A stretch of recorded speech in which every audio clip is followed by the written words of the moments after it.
ಇದನ್ನು ಗೌರ್ಮೆಂಟ್ ಬೇಡ್ಕೊಂತೀನಿ ನಾನು. ಅವರಿಗೆ ನಮ್ಮ ಶ್ರಮಕ್ಕೆ ಬೆಲೆ ಕೊಡಿ. ಅವ್ರ ಮೇಲೆ ನಾನು ದುಷ್ಪ್ರಚಾರ ಮಾಡೋಕ್ಕಲ್ಲ. ಇದು ನೀವು ಸಬ್ಸಿಡಿ ಯಾವುದಕ್ಕೂ ಕೊಡಬೇಡಿ.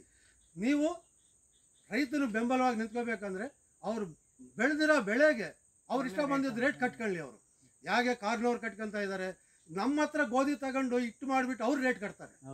ನಾವು ರೇಟ್ ಕಟ್ಟಾಕಿಲ್ಲ, ನಮ್ಗೆ ಗೌರ್ಮೆಂಟ್ ಕಟ್ಟಿರೋ ರೇಟ್ಗೆ ನಾವು ಮಾರ್ತಾ ಇದ್ದೀವಿ.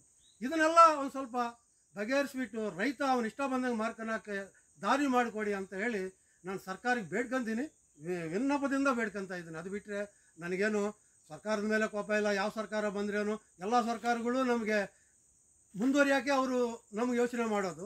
ಆದರೆ ನಮಗೇನಂದರೆ ರೈತರನ್ನ ಒಂದು ಸ್ವಲ್ಪ ಮುಂದೆ ತಗೊಂಬನ್ನಿ. ನಮ್ಮ ಇಂಡಿಯಾದಲ್ಲಿರೋದು 65ಇಂದ 70% ರೈತರ ಶ್ರಮದಿಂದಾನೇ ಈ ದೇಶ ನಡೀತಾ ಇರೋದು.